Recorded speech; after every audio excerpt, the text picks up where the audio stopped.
this not only we was more focusing on this area. For the other area, they have the other features. So they make this kind of tool and they always define their own interest based on their local needs. So I'd say let's try to wrap up in 2 minutes. You might not have had a chance to answer all the questions, but at least you got a sense of what we're thinking about with the case studies, and then maybe talk and about comparing the 2 groups and just sort of sharing what you've learned and what you've decided on.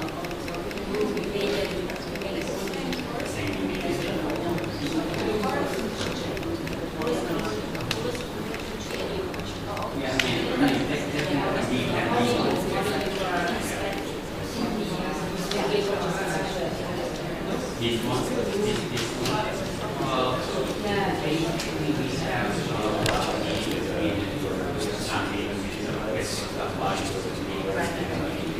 and they decide what they are also considered the way we see because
without starting, that's sure.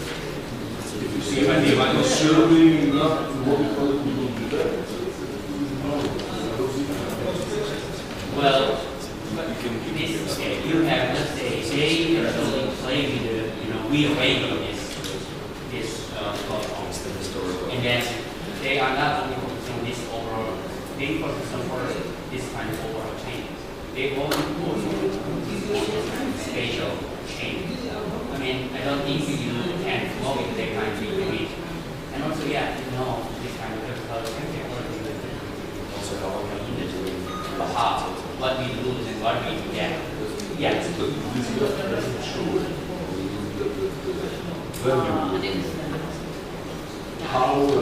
How much work in the public just to get the general information. This general overall index for this one. But still, if you use this kind of thing, what I'm saying is, I just show this one to summarize the result.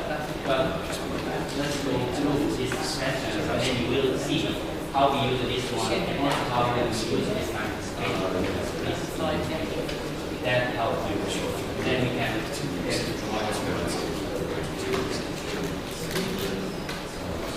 so maybe you guys, I will read this and maybe this is in the left page.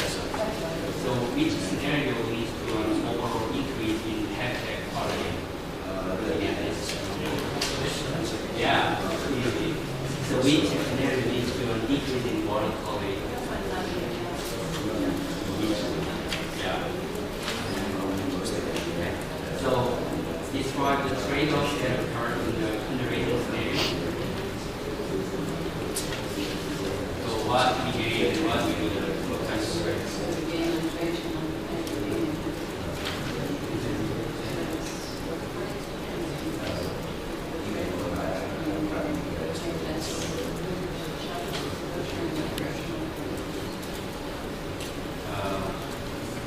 Yeah.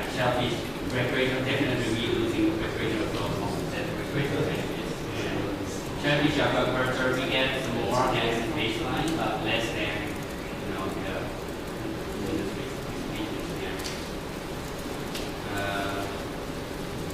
Okay, so you put that down, we're going to be using this at the very end of the session this morning. I just wanted to quickly run through the carbon model, so people can follow along. So if you're interested in running the model, but you don't necessarily have a computer, I would ask maybe groups of 2 or 3 to group around somebody who does have a computer. If the person who has a computer, it would be nice to share, and we'll dive into it.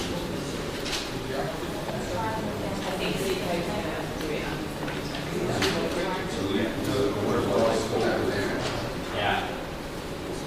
So I noticed a few people are still installing the package, so I'll just give a quick demo, very quick. You could talk for 2 hours about carbon, but I think in the interest of time, let's just give a quick introduction. Yeah.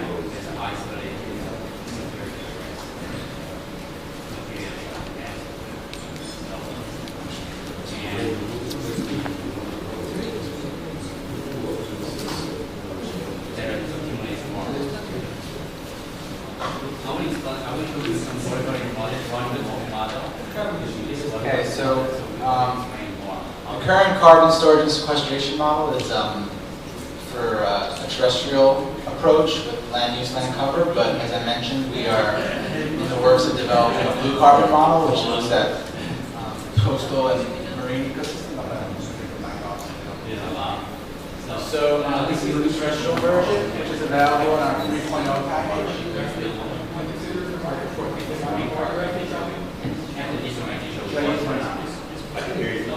Okay, I'll just talk loud. So just a real quick background about how the model might be used. Since land planners must often choose among sites for protecting harvest, and development, maps of carbon storage can help support decisions influencing these environmental services. So what the model can do is a few different things. It could help somebody identify opportunities to earn credits for reduced carbon emissions, or RED. It can help know which parts of the landscape store the most carbon, which would help governments efficiently target incentives to landowners in exchange for forest conservation. Perhaps a conservation NGO, as the World Wildlife Fund has done, may wish to invest in areas where there are high levels of biodiversity, say for example tiger habitat, and carbon sequestration overlap. Or a timber company may want to maximize its return from both timber production and red carbon credits. So in this case, we use our carbon and our timber models in tandem to look at something like that. What does the model do?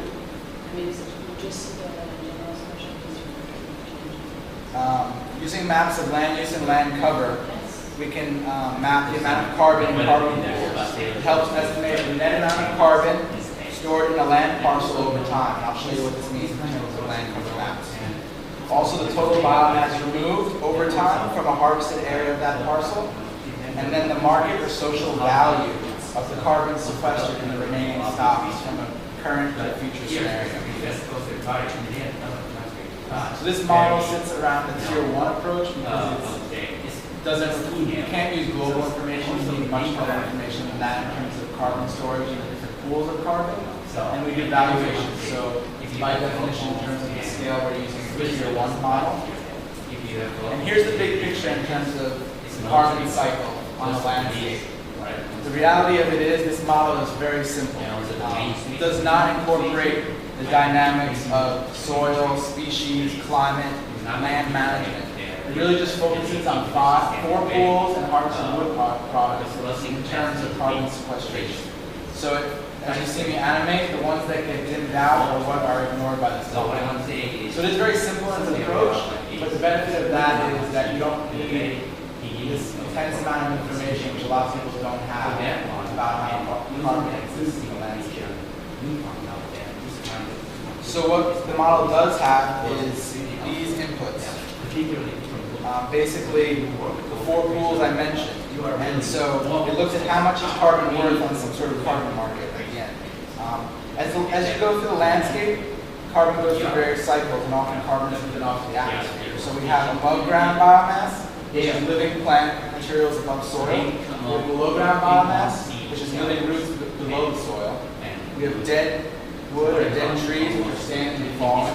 And then soil, which is the organic carbon contained in the soil that's separated from the roots. So this is things like litter and standing and dead wood. And then we have this fifth pool, which is the harvested wood product. And essentially this represents the amount of carbon kept from the atmosphere by different products. So we're talking about things like furniture and charcoal, things people use. Over time they do decay and make carbon as well, but they have varying decay rates. So you can imagine charcoal gets burned off relatively quickly compared to furniture, which might sequester the carbon for a long period of time. And so essentially it's a very simple model. We just basically sum up all the pools and then multiply it with some sort of cost function to get the value of the carbon. And so our approach to valuation is a simple net present value equation where we look at the market discount rate. So society's preference for immediate versus future benefits. The annual rate of change or the social value of carbon. So this is important. Looks at basically the importance of storing carbon now versus in the future. If the importance was more now, then it would be a positive value for this rate of change. And that could be something like greenhouse gas emissions need to be curtailed immediately versus looking at different scenarios. And then finally, the social and market cost of carbon. We recommend the social cost because this looks at the benefit to society from avoiding damages from releasing carbon dioxide. But you can also look at the market rates if you're trying to develop a market in your area of interest. We give examples when we got about the Chicago climate exchange. But as you're familiar with this, these values range pretty drastically, anywhere from $10 to $85 per metric ton of carbon dioxide release. So it's a little tricky depending on how you look at it. But essentially, we're looking to get with the valuation where the benefit to society from avoiding damage from the carbon dioxide being released. That's the input. So I think that's enough for the demo to give. If you have more questions about the model, implementation, and we have the user side. Each of the time to go through all of that. But before I do the demo, I have some questions about what I outlined. If you have any sort of mapping, spatial questions, you can let that know. I just want to give you that quick background for those not too familiar with carbon. Okay. So if everybody has their Invest folder installed either from the data disk or from the web, you should see a folder like this. It says Invest2_3_0. Is that correct? Everybody have that? And so you can run these models in ArcGIS, but I mentioned we're making this big push to make them independent of Arc. And so to run this without Invest or at all, you just double click on the Invest3 folder and then scroll down until you see these executable files. Start with Invest Carbon Biophysical, Invest Carbon Evaluation. You're just going to double click on the biophysical models here. And it should launch this screen. So regulation. Yeah, we need to increase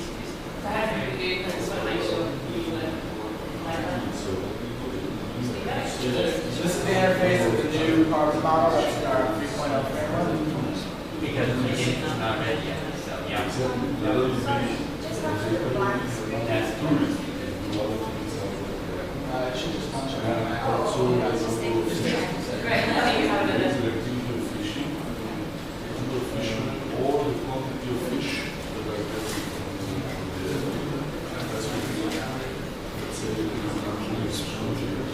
Can you look for those executable files? Not yet. you want to sign one, right?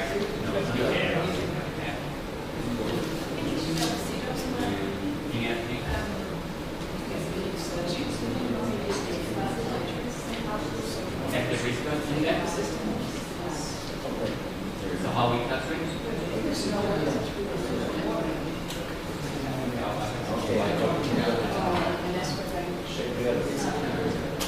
We don't say that. A lot. That's the name of the First Nations. They own a lot of areas. Definitely, they are one of the main.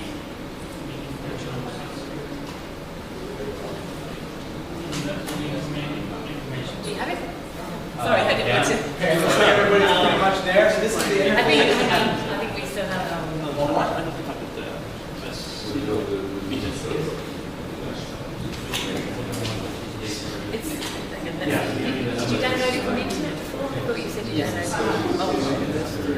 Yes. Yeah, this is the first connection. Native, yeah. Laura.